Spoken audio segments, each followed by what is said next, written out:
Once again, we welcome you to Moving Forward with Young Voices. And I'm very happy to welcome for the first time to the program, Kelsey Grant, who is a Young Voices contributor. And Kelsey, good to have you on board. Tell us just a little bit about yourself. Great. Thank you so much for having me. So I currently work in the oil and gas consulting world. In a nutshell, I try to help oil and gas companies be the best that they can be. We help them mitigate rising social risks. We help them on decarbonizing, being ESG aligned, and I'm really passionate about the work.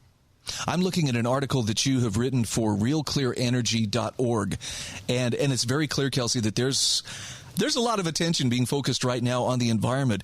I love your title, though. Conservatives should get on board with carbon pricing. Now, this is not saying conservatives should just roll over and give the Democrats or the people on the left who are pushing environmental issues what they want. Tell me a little bit more about what that would mean for them to get on board. Exactly. So, let me take a step back. So at first glance, my piece, it calls for Republican climate leadership in the context of the reconciliation bill. And it's kind of true in a way, my article, somewhat of a thought experiment where I ponder and advocate for a new approach, Republican approach to reconciliation, where Republican elected officials are putting forth conservative climate solutions and demonstrating how they are better than the progressive solutions that have really been catapulted to the top of the political agenda, particularly in the context of reconciliation. But beyond that, my article really tries to convey this notion that simply opposing progressive policies is not a strategy, right? In fact, this is quite common in Republican circles. You'll see a lot of Republicans being able to denounce the Green New Deal, but fewer have an idea of what alternative they can offer. And that's a problem because leadership goes beyond saying what is wrong with your opponent's ideas. And Republicans have a really fantastic opportunity to ascend the mantle of leadership on climate and put forth pragmatic, responsible solutions young conservatives are really eager for. I think people will resonate with what you're saying here in the sense that you can only get so far by playing defense. Now, that doesn't mean, though, that necessarily that Republicans need to basically shed all pretense and protection of property rights and become, very hardcore environmentalists. Can you give us some examples of what leadership, proactive leadership might look like rather than just simply playing defense? Yeah, so we can play another thought leadership game of what leadership could look like in the context of reconciliation moving forward, because there's speculation that Biden will try to revive the reconciliation bill in his State of the Union address tonight. So moving forward, what could Republicans do and what does leadership look like? So let's have a little fun with this. Republicans could put forth their own reconciliation bill. They can pare down a lot of the other social spending, non-climate energy related stuff. They can shape it how they think is tolerable and that, they can actually swallow. What they could also do is for the climate energy provisions of that bill, in my opinion, they could put carbon pricing at the center of it. And then what they would see would happen is that compared to the Democrats' reconciliation bill, their climate provisions and climate agenda is much stronger and more effective. That would be a fantastic comparison. I think young conservatives in particular would love to see that on display. Help me understand what is meant by carbon pricing. Sure. So I think the first and most important thing to understand about carbon pricing is that it's a very flexible policy. It can be designed in various ways. And in my opinion, not all ways are created equal. But at the most basic level, a price on carbon involves putting a fee on energy relative to a source's carbon emissions. So it relies on the market to just really pull and lead us and encourage us towards low carbon energy. In addition, a carbon price creates an economic environment that's really important for developing these other low carbon technologies that we need in order to reduce our emissions, like carbon capture. And furthermore, it enjoys broad support from the business community and energy companies and other conservatives. No, that's actually, this is the most reasonable approach I think I've heard in a long time. Now, is coal the primary offender when it comes to carbon emissions? Coal is is typically known as the most carbon-intensive fossil fuel. Okay. And what are some examples of some of the lesser carbon-intensive fuels that might take up the slack? Sure. Well, so what's really interesting is, with some, depending on how high the carbon price is and the rate of increase, for some of the low carbon technologies that you'd see really rapidly growing in the near term after carbon price is implemented is natural gas. It would really pick up the slack for coal, which is great. It results in fewer emissions than coal and oil. There are other technologies that it would really support. There's going to be solar, there's going to be wind, hydro, but also things like natural gas, which we really need to rely on for our energy system, at least in the near term. So I don't know if this is beyond the scope of what you have researched for this particular article, but I know there's a lot of attention right now on energy sectors around the world because of some of the tensions that are going on overseas. Would this kind of approach free up more low carbon resources at home, or at least greater chances to pursue, less energy dependence on outside sources? So going back to another point that I made, that a carbon price is very flexible and you can make it and shape it how you want to be. And in my article, I spoke about a certain kind of version of a carbon price where it is applied at the border through what's called a border carbon adjustment, which I will refer to as a BCA for short. A BCA is really interesting, especially in light of there being an active invasion in Ukraine. So it's a very timely discussion that we're having. So let's set aside the Russian-Ukraine conflict that we're facing. A border carbon adjustment, a BCA, has the potential to undermine or undercut Putin's leverage over our energy-dependent EU ally. In addition, there are other benefits to a BCA. It also allows the United States to capitalize on its low-carbon advantage abroad. And it also allows the United States to set the rules on climate policy by posturing the country as a leader rather than a follower on energy development and innovation leading into the 21st century. So when you talk about, the leadership as far as in the international communities, just out of curiosity, who are some of the countries that tend to lead out and that the U.S. tends to follow? Well, this could be controversial, but this is also one of the goals of a BCA. China is leading forward on developing solar panels and wind turbines. And what's fantastic about a BCA is that it tells China you can't produce those solar panels and wind turbines in a dirty way. And it puts us, again, back into the driver's seat of climate policy that allows us to capitalize on our own renewable energy development at home. Okay. No, the reason I ask this is I have a family member who lives in Germany. And when I went over and visited there a couple of years ago, I was blown away at how seriously they take, that low carbon, clean energy approach. Every direction I looked, day or night, were wind turbines. I mean, they were even offshore. There were wind turbines going, around the clock. And I thought, man, now I understand, though, that energy can be kind of expensive there, too. So I'm kind of wanting the best of both worlds. I love the idea of, clean, environmentally friendly energy, but I don't want to have to pay a lot for it. Can we have our cake and eat it too, or is that a pipe dream? Exactly. It is a false choice that we can have affordable and low carbon energy. And this is exactly where we need conservative and Republican voices. I think what Republicans really bring to the table is a pragmatic, balanced, responsible approach to energy development and decarbonization. I think we would all benefit if Republicans really, ascend the mantle of leadership on the climate issue. Can those kinds of changes be implemented without some accompanying cost in terms of private property rights, or in terms of, respecting people who want to have access to resources that are at their hands? This is probably maximally respectful. And in fact, you could have a libertarian argument that it's not respectful to individuals if polluters are able to pollute our air and not have to pay a cost for it. So in fact, a carbon price could be a way of preserving people's property rights. In addition, a carbon price doesn't radically reduce access to affordable energy in the way that we've seen a lot more leftist policies have the potential to do. A carbon price can be modest, it can be gradual, and it could be a smooth way to kind of guide our economy and our communities towards a lower carbon future. And those the Republicans who could step up and lead this wouldn't have to necessarily leave their conservative credentials at the door. I mean, they could still do this as conservatives, right?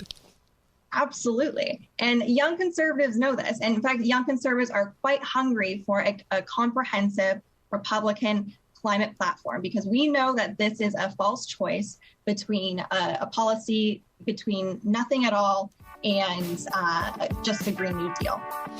We have conservative options on the table, and we're excited for Republicans to rally behind. All right. We are talking with Young Voices contributor Kelsey Grant. Kelsey, where can people find your work?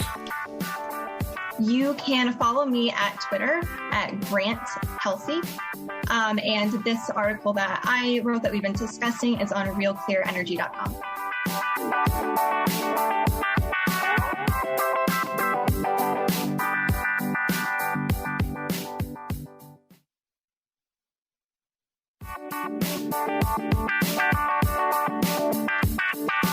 Welcome back to Moving Forward with Young Voices. Hey, I'm happy to welcome Nick Anthony to the program. He is a Young Voices contributor, but he's also the manager of the Cato Institute Center for Monetary and Financial Alternatives. Nick, good to have you on board. Tell us a little bit more about yourself. What makes you tick?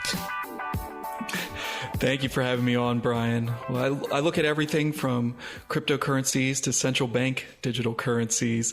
So from the private sector to the public sector, with really the lens of currency competition in mind. We often think that the currency in our pockets can only come from the government, but I think it's important that we step back and look at the history of money, the history of private actors being in this space, and think about maybe that's not just reserved for the past. Maybe that can be something we have in the future of money as well. Oh, you are definitely the guy whose brain I would like to pick with the number of the current events that are going on right now. Now, I'm looking at an article that you wrote for techdirt.com. The Fed's central bank digital currency report falls flat. I know that the people in power, and particularly the Fed, has been looking at digital currencies and give us some background on this. Why have they been looking at it? What was the purpose behind commissioning this report, and what exactly did they learn in this report? Well, we've had stable coins and traditional cryptocurrencies like Bitcoin and Ethereum on the table for quite a while. But then we had this turning point in the summer of 2019 when Facebook decided to step into the water and launch its own initiative. And it's just remarkable that you can see, if you look at the Google Trends for the term central bank digital currency, right after the summer of 2019, when the Libra white paper came out, you see this skyrocketing approach towards it. And I think that's what got everyone really thinking that this isn't so much a garage project that people are doing in the background, but maybe something that has larger implications. And since then, Congress has really been focused on what the U.S. needs to do to have its foot in the room on this. Now, you mentioned that for a 40-page report that they've been working on for quite some time, there really wasn't that much information. Help us flesh that out. I read this with a little bit of shock when I first saw it, because this was a paper that was supposed to come out over the summer, and then it was postponed to the fall. Then it turned into an indefinite postponement of, a few weeks here, a few weeks there.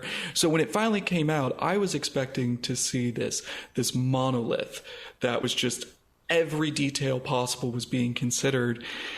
And yet the Fed really didn't say a whole lot. It said that it was going to offer an intermediated central bank digital currency and that it had a few benefits on the table. But of the benefits we usually see being listed, there's maybe about 8 that people commonly go to.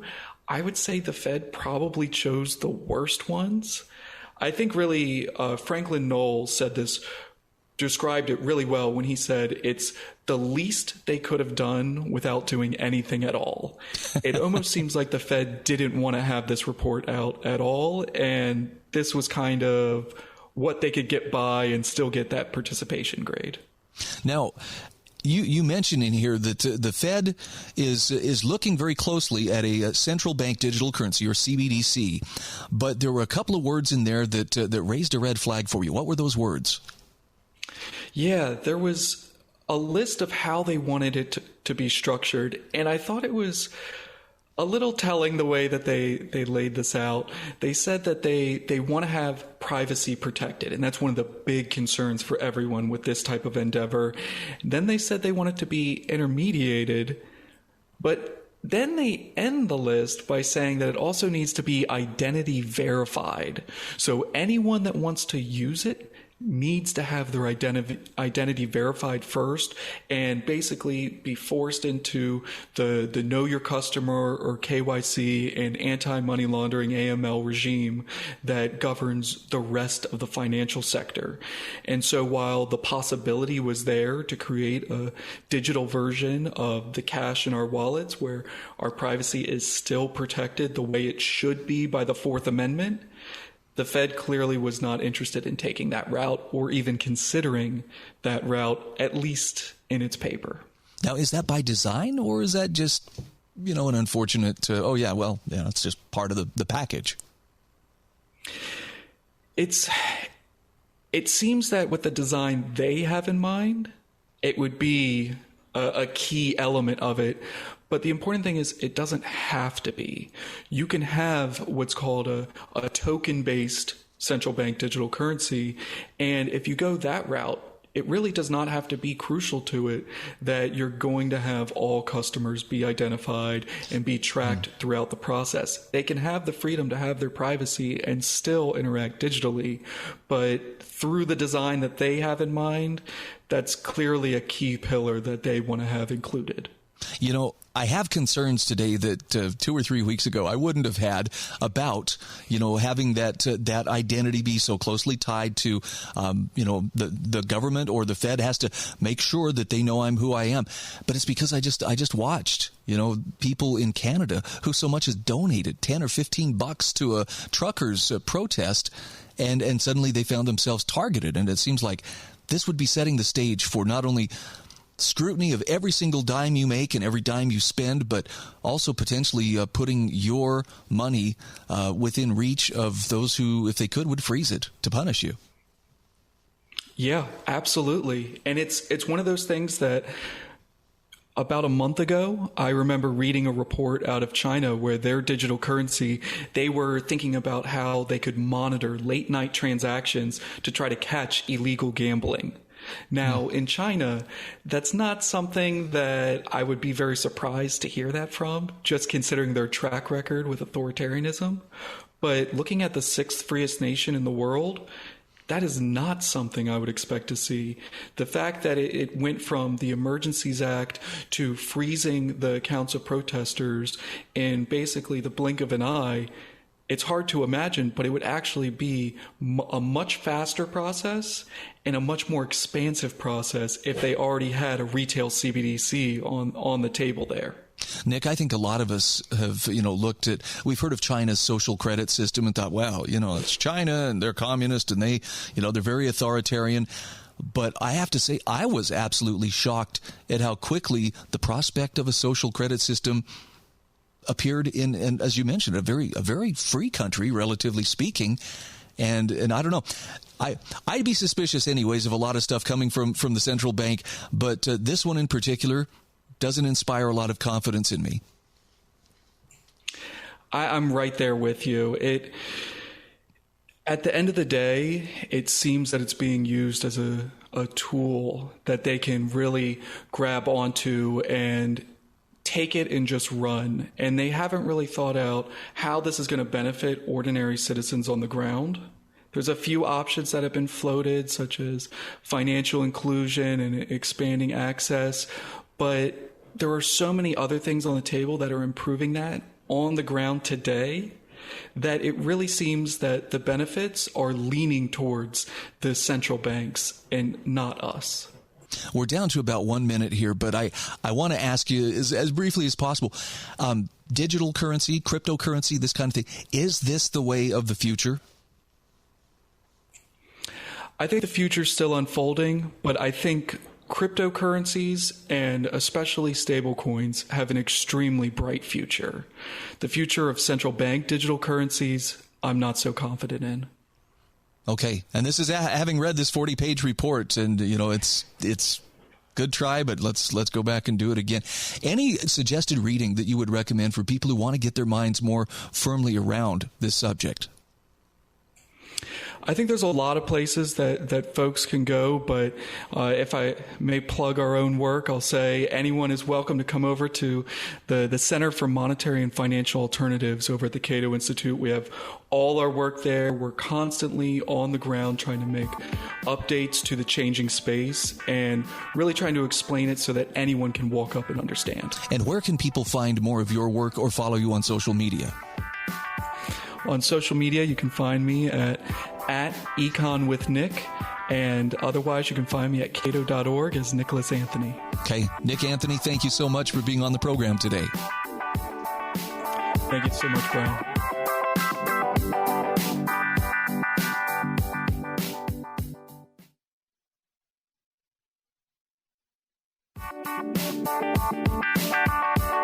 Welcome back to Moving Forward with Young Voices. Hey, we're pleased to welcome Regan Ferrell to the show. Regan, this is the first time we've had you on the program, so let's take just a moment here for the sake of folks who are meeting you for the first time. Tell us a little bit about yourself and who you are. Sure. I'm from Cleveland, Ohio, but I'm typically based out of Washington, D.C. I'm the operations manager and a fundraising advisor for Old Pros, Inc.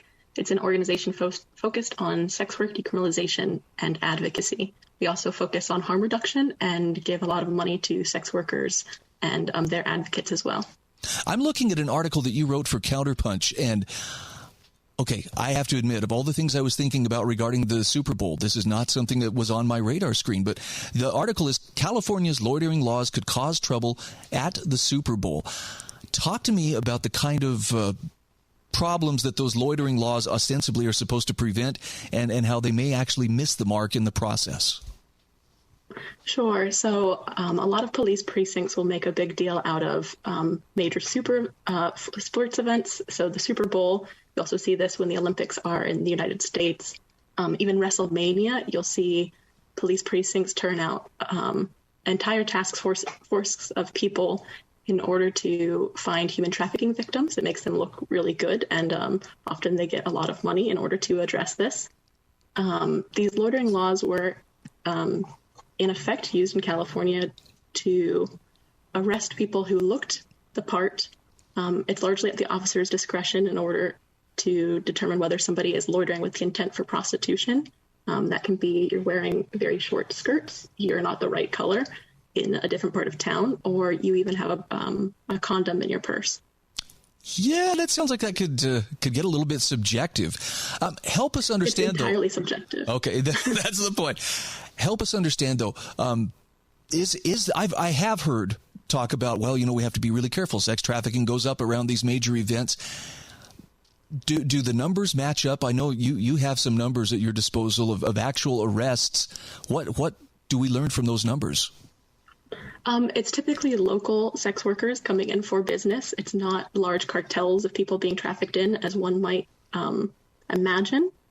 There were 494 total arrests at the Super Bowl this year. 214 were listed as commercial sex workers. That's typically adult consensual sex workers. 201 were listed as sex buyers. 53 were listed as pimps, panderers, or supervisors of sex, and 26 other related charges included felony charges and other misdemeanors. 415 of those 494 total arrests at the Super Bowl received a misdemeanor charge of prostitution, loitering with intent, or escorting without a license. Unfortunately, they did not break down, the LA County Sheriff's Department did not break down the number within that 415 that were truly arrested with loitering for intent. But this is what the essence of my article talked about, is that these loitering charges are used to slap misdemeanors on consensual adult sex workers, largely based off of the way that they look, racial, sexual, and economic stereotypes during what amounts to purity test arrests. Now, and a note on the pimping and pandering as well. If two sex workers are working together and one acts as a bodyguard, a screener, or places an ad, or in any way serves as a liaison between the sex worker selling and the client, they can be charged with pimping. And under the law, they are selling the other person, even though they're really just working together. It does not necessarily mean or prove violence or exploitation. Now, you make very clear in your article that this is not about turning a blind eye to protecting children or even adults from sex trafficking, but I think you make a very strong case that there needs to be some objective or objectivity brought to the table here, because give us some examples of how this could go awry. I'm sure it's well intended, but it seems like a pretty broad net to be straining people through. Certainly. So often victims' first experience with law enforcement is actually as they're being arrested and not as they're being rescued. There's a statistic that says on average human trafficking victims are arrested 7 times before it's realized that they are truly victims. And in many states, the criminal convictions follow the victims around. It's hard for them to overturn these criminal records, even as they're discovered to be victims.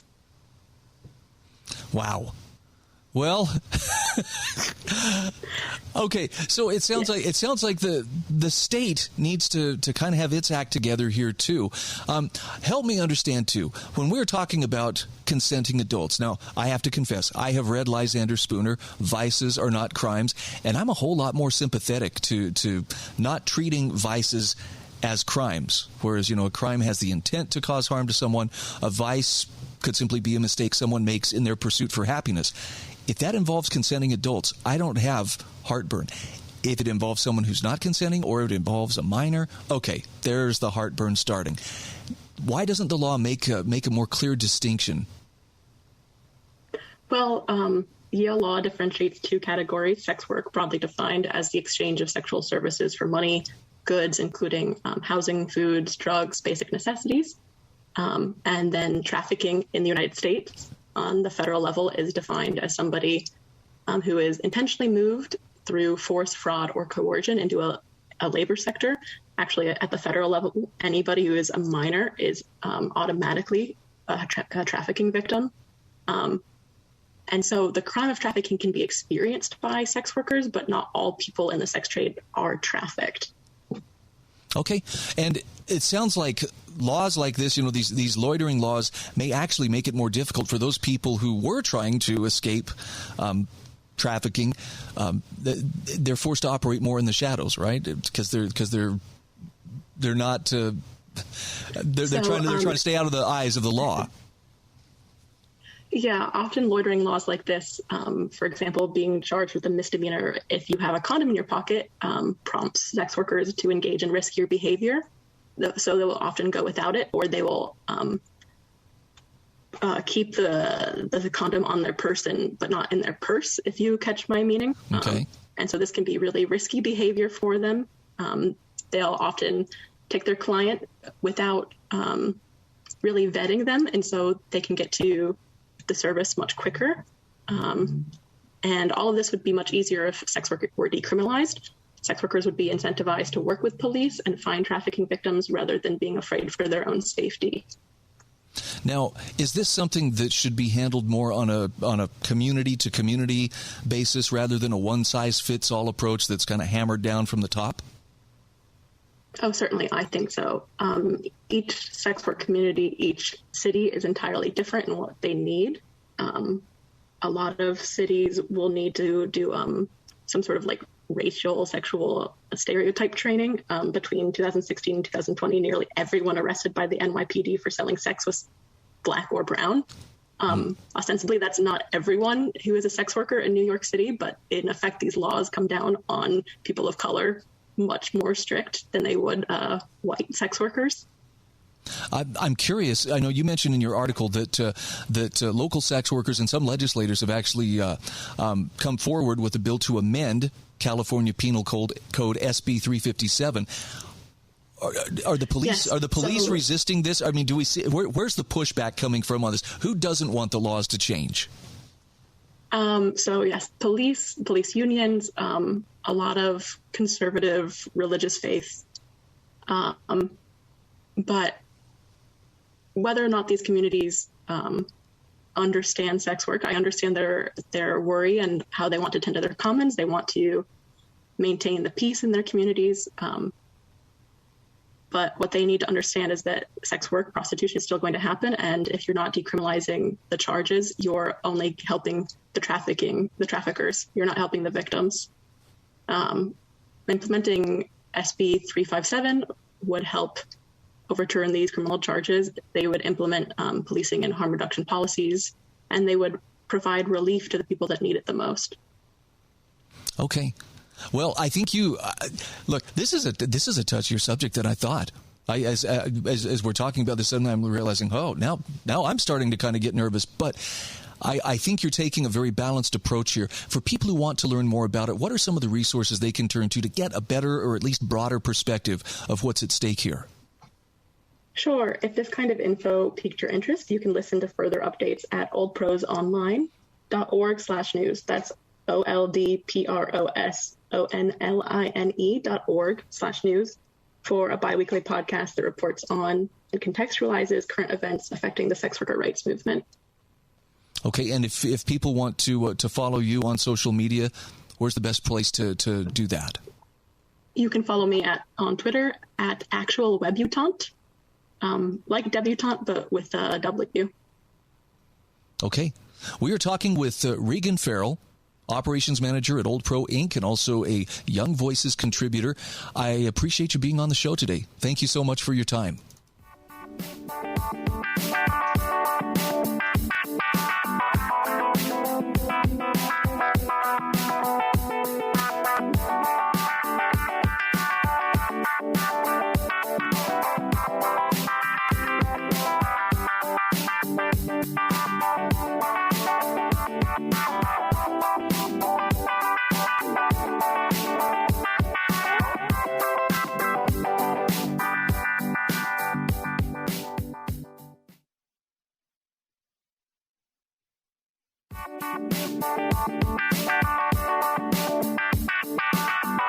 And we welcome you to our final segment of today's Moving Forward with Young Voices.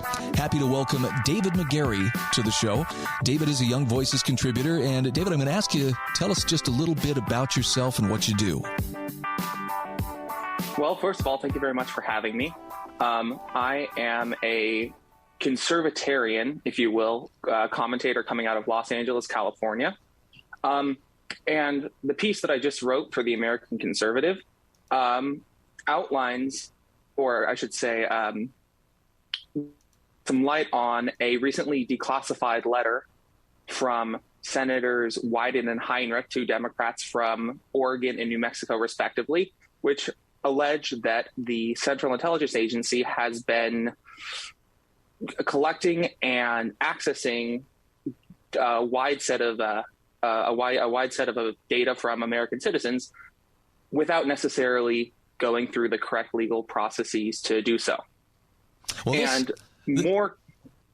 this sounds like something Edward Snowden may have mentioned, about 9 years ago or something. Please continue, though. If only someone had listened to it. Right. So the case that I make in my op-ed is that even conservative hawks, who are generally very friendly towards intelligence and data gathering for national security purposes, should still be concerned about cases such as these, because even national security interests must be furthered in a way that's consistent with rule of law, with good governance, with separation of powers, and all the other things that are conservative priorities. Interesting.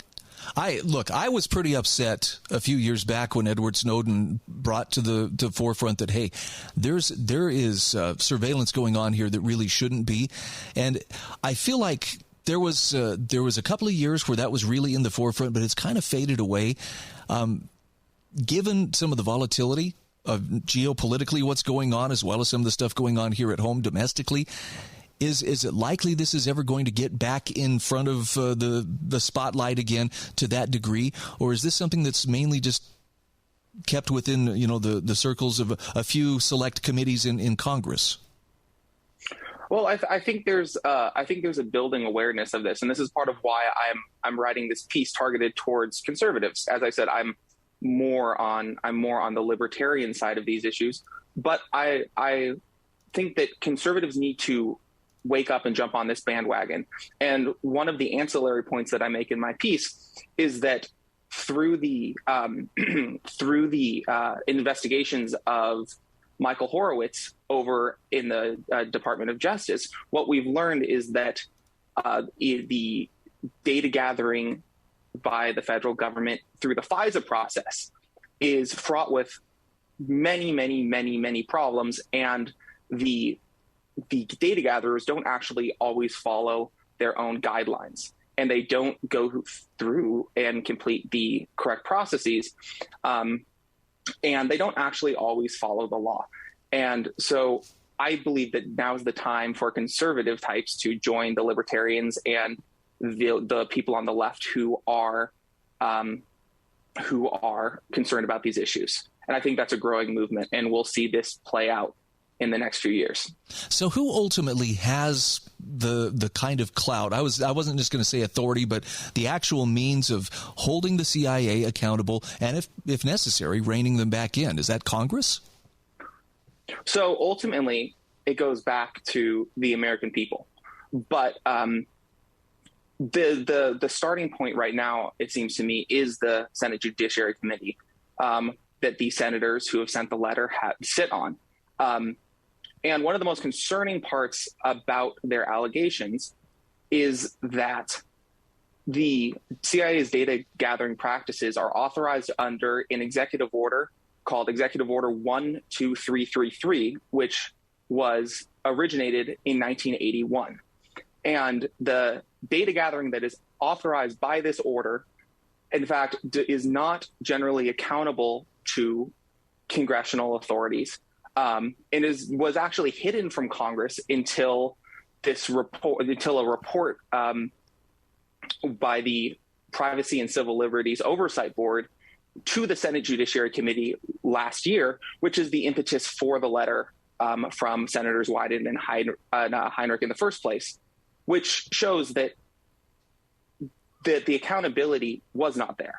And so there is both grassroots accountability to give lawmakers the political capital and the motivation to follow through on these issues. And then the lawmakers themselves have to take responsibility and push for more transparency and more accountability themselves. David, I'm grateful for people like Ron Wyden and Congressman Heinrich for stepping up or actually is it Senator Heinrich? Senator. Yeah. Okay. I want to Martin Heinrich from New Mexico. I appreciate them stepping up. Why aren't more members of Congress doing so? Is it because they don't have access to this? They're not on the right committees? Or is there hesitancy on their part to challenge, the intelligence agencies or the national security apparatus? I think there are different reasons for different political factions not wanting to take this head on. Like I said, I think that there is a sort of holdover, reflexive pro-government stance on the part of the right, which is very problematic, and I'm hoping will change. And I think we're already seeing changing, especially around the aforementioned FISA issues. On the part of the Democrats, I think the Democrats are currently distracted by other issues. And in all fairness to them, there's a lot of other issues going on right now. For example, obviously Ukraine and Russia's invasion is top priority. But with that said, this is exactly why I wrote the piece I did, and I wrote it the day after the letter was declassified, because I think that lawmakers will respond to the American people when the American people tell them that this is something that they should care about. And as you said, way back when, Edward Snowden made data gathering and intelligence practices an important issue for the American people. And then it kind of went away. So we have new impetus. We have a new spark that should bring everyone back to this topic and should really ignite, light the fires underneath American citizens, underneath political commentators, and really let the elected officials know we need accountability, we need law and order, we need data and privacy and safety for the American people. I know during especially the first couple of years of the Trump administration, there was just endless talk about, this is Russiagate and, the investigation into him. And to the best of my knowledge, that never panned out in the way that the people pushing that narrative told us that it was going to pan out. What's the likelihood of accountability for those who either abused or misused the system to try to keep that narrative afloat? Well, that is something that we have, excuse me, that is something that we will simply have to see how it plays out. As we know, we have a special investigation going on right now into exactly how that whole situation was handled at the FBI and with the Hillary Clinton campaign and its associates. But a big part of that issue, of that whole debacle, is really what it turned into, is the fact that the FBI got a FISA warrant, or I should say renewed a FISA warrant on Carter Page because of a FISA application that was presented to a FISA court that was lacking. It did not include all of the information that it is statutorily required to include. And a piece that I linked to in my op-ed, a piece at National Review by Andrew McCarthy that was published last fall, really goes in and details how Michael Horowitz, the Inspector General, looked into these issues and found that not only was the Carter Page FISA application lacking, but there have been hundreds of recent FISA applications that have similarly had some kind of legal defects, and yet nonetheless, the FBI has been cleared to conduct these investigations. So I think it's a really important point that conservatives should recognize that the intelligence community isn't necessarily to be trusted to have the good of the American people and the good of Republicans and conservatives at heart, which when really at the end of the day, the good of the Republican Party or the conservative movement is not the be all and the end all, and should not be the be all and the end all of how we conduct intelligence gathering. But at the same time, Republicans should realize that these kinds of reflexive defenses aren't really benefiting them. Okay. Unfortunately, we are up against the clock, but we're talking with David McGarry. He is a Young Voices contributor from Los Angeles. And David, where can people follow you on social media? Follow me on Twitter at David B. McGarry. You'll find my work being regularly published, and you can find all of that through my profile on the Young Voices website. Okay. Thank you so much for being our guest. Thank you so much for having me.